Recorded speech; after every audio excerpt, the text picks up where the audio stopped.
Good morning everyone. आज हम करेंगे अपना fourth chapter start groups and drinks का, जिसका नाम है परमुटेशन ग्रुप्स। अभी तक हमने अपना first chapter groups and drinks का पूरा कंप्लीट कर लिया था। जिसको भी उससे समझना हो वो प्लेलिस्ट में जाकर लिंक चेक कर सकता है। उसमें 15 वीडियोस हैं फर्स्ट चैप्टर की। तो आज हम फोर्थ चैप्टर की, ये हमारी फर्स्ट वीडियो है। फर्स्ट वीडियो के अंदर हम बेसिक देखेंगे। परमुटेशन ग्रुप कहते किसे हैं, इसका ऑर्डर क्या होता है, इक्वालिटी ऑफ परमुटेशन क्या है, और total number of distinct permutations degree n की कितनी होती हैं, कॉम्पोजिशन, और बाकी का हम अपनी फर्दर वीडियोस में देखेंगे। तो आज की वीडियो का हमारा मेन टॉपिक है बेसिक ऑफ परमुटेशन ग्रुप। ठीक है, तो अब देखिए, सबसे पहले तो हमें समझना होगा कि परमुटेशन वर्ड का मतलब क्या है। परमुटेशन ग्रुप का एक और नाम भी होता है सिमेट्रिक ग्रुप, और इसे हम डिनोट किससे करेंगे, एस एन से। पूरे के पूरे चैप्टर के अंदर हम इसकी डिनोशन एस एन से करेंगे। ठीक है, तो सबसे पहले देखिए, जब हम डेफिनेशन देखेंगे ना परमुटेशन की, तो समझेंगे परमुटेशन ग्रुप को समझने के लिए हम देखेंगे परमुटेशन क्या है। तो परमुटेशन बेसिकली क्या है, एक मैपिंग है, एक फंक्शन है। देखिए, एक फंक्शन है कहाँ से कहाँ तक, एक सेट एस से लेकर एक सेट एस तक one one onto function है। ठीक है, एक सेट एस से खुद पर ही one one onto function permutation कहलाता है। ठीक है, यहाँ पर एस आपके पास क्या है, एक नॉन एम्प्टी सेट है, और ये जो फंक्शन है, ये जो मैपिंग है एस टू एस, ये वन वन भी होगी और ऑन टू भी होगी। इसे हम कहेंगे परमुटेशन ऑन एस। तो चलिए एक बार फॉर्मल डेफिनेशन भी देख लेते हैं, और जब मैं आपको एग्जांपल बताऊंगी तो आपको और क्लियर होगा किस तरीके से ये जो मैपिंग है ये डिफाइंड होती है। ठीक है, फॉर्मल डेफिनेशन देखिए इसकी क्या है। Let S be a non empty set. ऐसा आपके पास नॉन एम्प्टी है, यानी कि उसमें एटलीस्ट एक नई एलिमेंट तो है। Then a one one onto function from S onto itself. S onto itself का मतलब यहाँ पर क्या है, जो फंक्शन है ये एस टू एस ही है। ठीक है, is called permutation on S.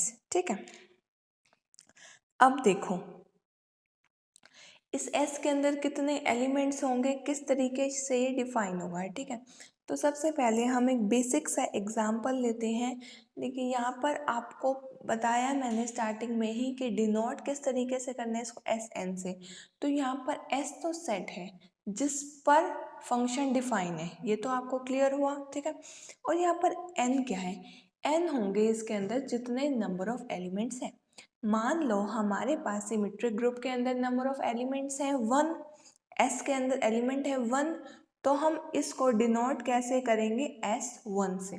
मान लो इसके अंदर एलिमेंट्स है टू, तो हम इसे डिनोट करेंगे एस टू से, और हम कहेंगे क्या, this is a symmetric group of degree n. ठीक है, ऑफ डिग्री टू। अब यहाँ पे एन की वैल्यू क्या है, टू। ऐसे ही अगर तीन एलिमेंट हो गई वन टू थ्री, तो this is a symmetric group of degree three up to n. ठीक है, तो अगर मान लो आपके पास कोई ग्रुप है जिसकी डिग्री फाइनाइट है, तो उसको आप एस एन से डिनोट करोगे, और कोई पर्टिकुलर वैल्यू है एस थ्री एस फोर, तो आप उसी से डिनोट करोगे। अब देखो इसके अंदर माइंड में बात करती है कि एलिमेंट्स किस टाइप से होंगे, इसके अंदर किस तरीके का ग्रुप है ये। ठीक है, तो वो भी अभी आपको हर बात क्लियर हो जाएगी। ठीक है, तो पहले मैं चाहूँगी इसके एग्जाम्पल्स देखते हैं, उसके बाद हम देखेंगे ये मैपिंग किस तरीके से डिफाइन होगी। ठीक है, अब देखो यहाँ पर एक सबसे आसान एग्जांपल देखिए, S one S two. S one सबसे आसान है, then S two, then S three. लेकिन हम एग्जाम्पल को समझने के लिए एस थ्री लेंगे, ताकि आपको हर चीज़ इसी एग्जाम्पल में क्लियर हो जाए। ठीक है, अब एस थ्री मान लो, एस थ्री का एक एलिमेंट ये है, वन टू थ्री ऊपर, थ्री टू वन ऊपर। ठीक है, अब देखो इसके अंदर आपके पास ये तो क्या है, डोमेन, और ये क्या है, कोडोमेन। अब one one onto function है ये, तो ये बात तो क्लियर है कि जो कोडोमेन है वही रेंज होगी। ठीक है, codomain is equal to range, क्योंकि आपको पता है कि ये एस जो है, एस से एस में मैपिंग है, वन वन भी है, ऑन टू भी है। ऑन टू होने की वजह से हर एलिमेंट की प्री इमेज एग्जिस्ट करेगी आपके पास, तो इसका मतलब कोडोमेन रेंज के इक्वल हो गई। ठीक है, तो इसका मतलब हमारे पास यहाँ पर ये जो 1 2 3 एलिमेंट मैंने ऊपर वाली लाइन में लिखे हैं, ये इस एस के मेंबर्स हैं, इस एस के मेंबर्स हैं, और जो नीचे हैं ये उनके फंक्शन में पुट करने के बाद जो वैल्यूज़ आई हैं वो आई हैं। ठीक है, तो देखिए किस तरीके से ये वैल्यूज़ हैं। इसको आप लिख कैसे सकते हो, जब आपने फंक्शन के अंदर 1 पुट की वैल्यू तो आपके पास क्या आ गई 3, जब आपने फंक्शन के अंदर 2 पुट की तो आपके पास वैल्यू क्या आ गई 2, जब आपने फंक्शन के अंदर 3 वैल्यू पुट की तो आपके पास आ गई 1। ठीक है, अगर आपके पास अब आगे से ये वैल्यूज़ दी हो तो आप उसे इस तरीके से भी लिख सकते हो, अगर आपके पास ये वैल्यूज़ दी हो तो आप उसको इस तरीके से भी लिख सकते हो। ठीक है, बेसिकली ऊपर और नीचे की टोटल वैल्यू सेम होंगी, जैसे 1 2 3 ऊपर भी यूज़ किया और 3 2 1 नीचे भी, रिपीटिशन ना ऊपर आएगी ना नीचे आएगी, क्योंकि रीज़न इसका क्या है रिपीटिशन ना आने का, रीज़न ये है कि जो फंक्शन है वो 1 1 और ऑन 2 है। 1 1 होने की वजह से कोई भी दो एलिमेंट एक पर मैप नहीं होंगे, और आपको पता है अगर आपके पास ये फंक्शन सेट एस से एस पर डिफाइन है तो एक एलिमेंट दो पर तो मैप वैसे भी नहीं हो सकता, क्योंकि अगर वो एक एलिमेंट दो पर मैप है तो फंक्शन ही नहीं बनेगा। और दो एलिमेंट भी, मान लो यहाँ पर ए है और यहाँ बी है और यहाँ पर इनकी इमेज दोनों की एक ही आ गई, वो भी पॉसिबल नहीं है, क्योंकि आपको क्लियरली दिया हुआ है 1 1 है। ठीक है, और हर फंक्शन की प्री इमेज भी है, इसका मतलब हर मेंबर एक पे ही जाएगा एटमोस्ट और एटलीस्ट, यानी कि कम से कम भी एक पे और ज़्यादा से ज़्यादा भी उसकी मैपिंग एक पर ही डिफाइन होगी। तो रिपीटेशन ना तो हमारे पास ऊपर वाले सेट में आएगी और ना ही नीचे वाले सेट में आएगी। अब देखो इसके बाद यहाँ पर आपको इस तरीके से दिखाना है 1 का, जब आपने फंक्शन के अंदर 1 वैल्यू पुट की तो इसका मतलब यहाँ पर है कि 3 आया आपके पास, 2 पुट की तो 2 आया, 3 पुट की तो 1 आया। ऐसे ही हम एक बार S4 के एक एलिमेंट का एग्जाम्पल लेते हैं कि आपको ये फंक्शंस निकालने क्लियर हुए हैं या नहीं हुए। ऑलमोस्ट केसेस के अंदर आपके पास ऊपर जो है सीक्वेंस में वैल्यू दी होंगी और नीचे अगर आइडेंटिटी फंक्शन है तो सीक्वेंस में, अदरवाइज सीक्वेंस में वैल्यूज नहीं होंगी। अभी आइडेंटिटी फंक्शन क्या होता है उसके बारे में भी मैं आपको बताऊंगी पूरी वीडियो के अंदर, और एक या दो वीडियो के अंदर आपको पूरी डिटेल पता लग जाएगी। उसके बाद ही आपको कोई क्वेश्चन हो तो आप कमेंट सेक्शन में पुट कीजिएगा कि ये चीज़ कहाँ से आई। ठीक है, चैप्टर बहुत ज़्यादा ईजी है। तो अब इसके अंदर देखिए, इसके अंदर इनकी इमेजेस मान लीजिए 3 1 4 2 इस तरीके से। तो चलिए हम देखते हैं कि किस तरीके से इसे लिखेंगे। सबसे पहले f(1), इसमें f(1) क्या, f(1) की वैल्यू आपके पास है 3, f(2) की वैल्यू है इसमें आपके पास 1, f(3) की वैल्यू है इसमें आपके पास 4 और f(4) की वैल्यू है इसमें आपके पास 2। ठीक है, यहाँ पर अब आपको आई थिंक वैल्यूज़ निकालनी क्लियर हो चुकी हैं कि किस तरीके से आपको वैल्यू निकालनी है। ठीक है, अब देखो इनका मतलब क्या है। सबसे पहले तो देखो आपको एक चीज़ वेरीफाई करनी है, जब भी आपके पास कोई सेट दिया हो, ये जो मेंबर है ये 3 2 1 यहीं से है ना, कोई बाहर का मेंबर नहीं लेना। अगर ऊपर 1 2 3 4 है तो नीचे भी वही मेंबर यूज़ होंगे, ना उनसे कम ना उससे ज़्यादा और ना ही कोई एलिमेंट बाहर का, क्योंकि जो मैपिंग है उसका सिर्फ रीज़न यही है सेम मेंबर्स होने का कि 1 1 भी है और ऑन 2 भी है। ठीक है, इसीलिए स्टार्टिंग में डेफिनेशन में ही मैंने आपको ये बात क्लियर कर दी थी कि ये जो मैपिंग है ये 1 1 भी है और ऑन 2 भी है। ठीक है, और इसकी रिप्रेजेंटेशन, सेट की रिप्रेजेंटेशन इसी टाइप से होगी। अब यहाँ पे देखो S3 में ये पूरा S3 नहीं है, ये हमारे पास सिमेट्रिक ग्रुप का ऑर्डर जिसका 3 है उसका सिर्फ एक एलिमेंट है। अब आपके मन में ख्याल आएगा तो टोटल कितने एलिमेंट होंगे और टोटल किस किस टाइप के एलिमेंट होंगे। तो चलिए स्टार्ट करते हैं हम बिल्कुल बेसिक S1 से। सबसे पहले देखिए हमारा पहला ग्रुप आता है इसके अंदर S1। S1 के अंदर आपको पता है 1 मेंबर होगा। ठीक है, 1, यहाँ पर 1 की जगह ए या फिर कुछ और भी अल्फ़ा बीटा कुछ भी मेंबर हो सकता है। नॉर्मली जो हम ऑलमोस्ट बुक्स के अंदर आप स्टैंडर्ड बुक्स भी देखेंगे, और ग्रुप थ्योरी की सबसे स्टैंडर्ड बुक और सबसे बेस्ट बुक है जोसेफ गैलियन। अगर आपको इस बुक से बाहर कुछ कॉम्पिटिटिव लेवल का पढ़ना है तो आप उस बुक को प्रेफर कर सकते हैं। अदरवाइज़ आपकी ये जो जीवन सेंस की बुक है ये बहुत ज़्यादा बेस्ट बुक है, जो कि एमडी और उसकी यूनिवर्सिटीज़ काफ़ी सारे कॉलेजेस में भी वही बुक लगवाई जाती है। ठीक है, तो काफ़ी अच्छी बुक है और इसमें सिमेट्रिक ग्रुप का first chapter, fourth chapter, rings का फिफ्थ चैप्टर तो बहुत अच्छे से एक्सप्लेन कर रखा है। ठीक है, तो मान लो आपके पास 1 है और इसके अंदर मेंबर भी क्या होगा 1। ऐसे ही ये तो बिल्कुल सिंपल था। S2 के अंदर क्या आएंगे मेंबर्स 1 2, तो 1 2। देखो इसकी ना दो परमुटेशन बन सकते हैं, एक तो सेम और एक इसकी रिवर्स, ठीक है, दोनों ही ठीक है। तो इसके अंदर मेंबर्स कितने आ गए आपके पास 2।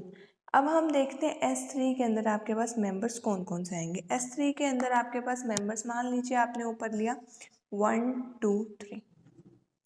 तो देखो अगर मैं नीचे एज इट इज़ 1 2 3 पुट कर दूँ तो क्या मेरा कुछ गलती है इसके अंदर? नहीं।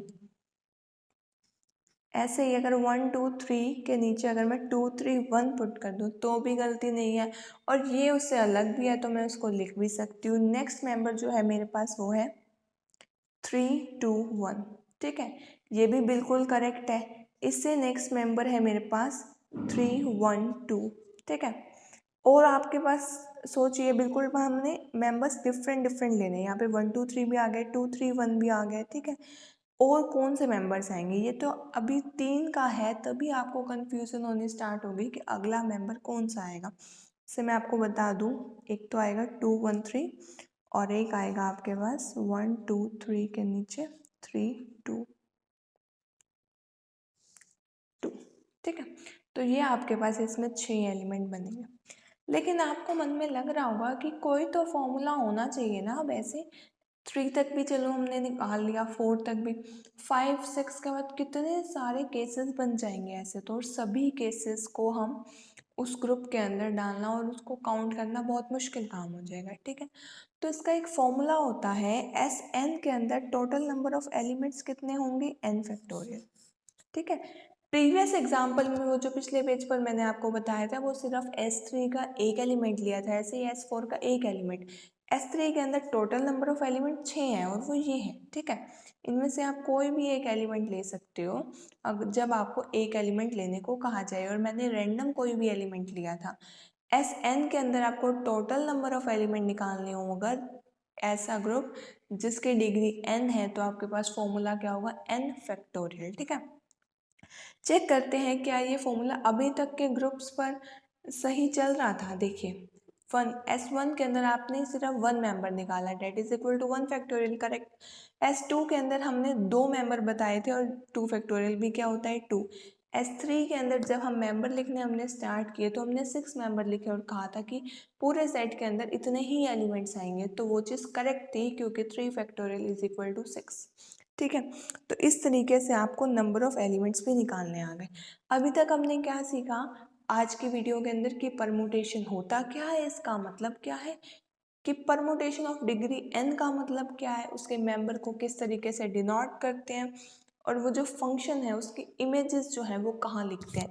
ऊपर तो हम लिखेंगे डोमेन के मेंबर्स और नीचे उसके कोडोमेन के मेंबर्स, ठीक है। उसके बाद हमने देखा कि किस तरीके से हम नंबर ऑफ एलिमेंट्स निकालते हैं। अब हम एक बहुत ही छोटी सी बात और समझेंगे इसके अंदर कि हमारे पास आइडेंटिटी परमुटेशन क्या है। देखो आपके पास ना एक टर्म आएगी आइडेंटिटी परमुटेशन। आइडेंटिटी परमुटेशन का मतलब समझते हैं क्या है।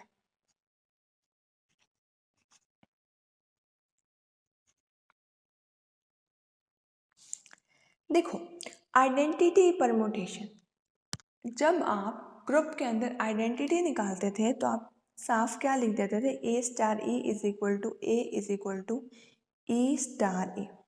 यानी कि कहने का मतलब क्या होता था कि आइडेंटिटी वो एलिमेंट होता है जिसको उस एलिमेंट के साथ, ए एलिमेंट के साथ ऑपरेट करने पे उस एलिमेंट पे कोई फ़र्क ना आए। अब देखते हैं इनमें से डोमेन के कौन सा एलिमेंट पुट करने पे हमारे पास कोडोमेन के अंदर कोई फ़र्क नहीं आ रहा। पहला ही एलिमेंट ऐसा है 1 2 3 1 2 3। यानी कि इससे एक बात का आइडिया तो लग गया कि आइडेंटिटी परमुटेशन वो होगी जिसमें डोमेन और कोडोमेन दोनों के एलिमेंट्स बिल्कुल एग्जैक्टली सेम हो। तो चलिए एक बार हम देखते हैं S3 के अंदर, तो आपको यहाँ पर पता लग ही गया कि परमुटेशन हमारे पास क्या है। आइडेंटिटी परमुटेशन ये है जहाँ पर हर एलिमेंट की इमेज वो खुद आ जाए, ठीक है। ये तो आपको ऊपर वाले एग्जाम्पल से ही क्लियर हो रहा था। इसके बाद हम देखेंगे S4 के अंदर आइडेंटिटी परमुटेशन आपके पास क्या है। 1 2 3 4। अब आपको क्या लेना है, ऐसे एलिमेंट लेने हैं इसके अंदर जिसमें उसकी सेल्फ इमेज आ जाए। 1 की इमेज 1, 2 की इमेज 2, 3 की इमेज 3, 4 की इमेज 4।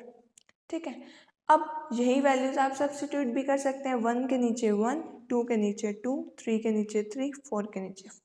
तो अब कभी भी आपको इन फ्यूचर एस एन की आइडेंटिटी परमुटेशन निकालने के लिए आ जाए तो आपको क्या लिखना है, डोमेन के नीचे एज इट इज़ वही मेंबर लिख देने हैं कोडोमेन में जो उसी के डोमेन में थे। ठीक है, तो ये आपका छोटा सा कंसेप्ट था आइडेंटिटी परमुटेशन का। अभी बेसिक्स ख़त्म नहीं हुए, इसी चैप्टर के अंदर और भी बातें आएंगी, जैसे इक्वालिटी ऑफ परमुटेशन क्या है, कॉम्पोजिशंस ऑफ टू फंक्शंस क्या है, प्रोडक्ट किस तरीके से करते हैं हम दो परमुटेशन का, लेकिन वो सब हम करेंगे अपनी नेक्स्ट वीडियो के अंदर। आज की वीडियो में हमने सिर्फ नंबर ऑफ एलिमेंट्स निकालने सीखे, परमुटेशन है क्या और आइडेंटिटी परमुटेशन हम किसे कहते हैं और उसके अंदर कौन सा मेंबर आता है, पूरी S3 में से SN का कौन सा मेंबर आइडेंटिटी परमुटेशन के अंदर आता है। ठीक है, तो ये किया हमने बेसिकली आज की वीडियो के अंदर। अब नेक्स्ट वीडियो के अंदर इसके बाद के फर्दर टॉपिक्स आएंगे। तो आज की वीडियो में यहीं तक, इस टॉपिक को आपने अच्छे से स्टडी करना है, बुक के अंदर से भी आपको कोई भी डाउट आए तो आप मुझसे कमेंट सेक्शन में पूछिएगा, और वीडियो पसंद आई हो तो प्लीज़ लाइक ज़रूर कीजिएगा। Thank you so much for giving me a lot of support. Have a nice day.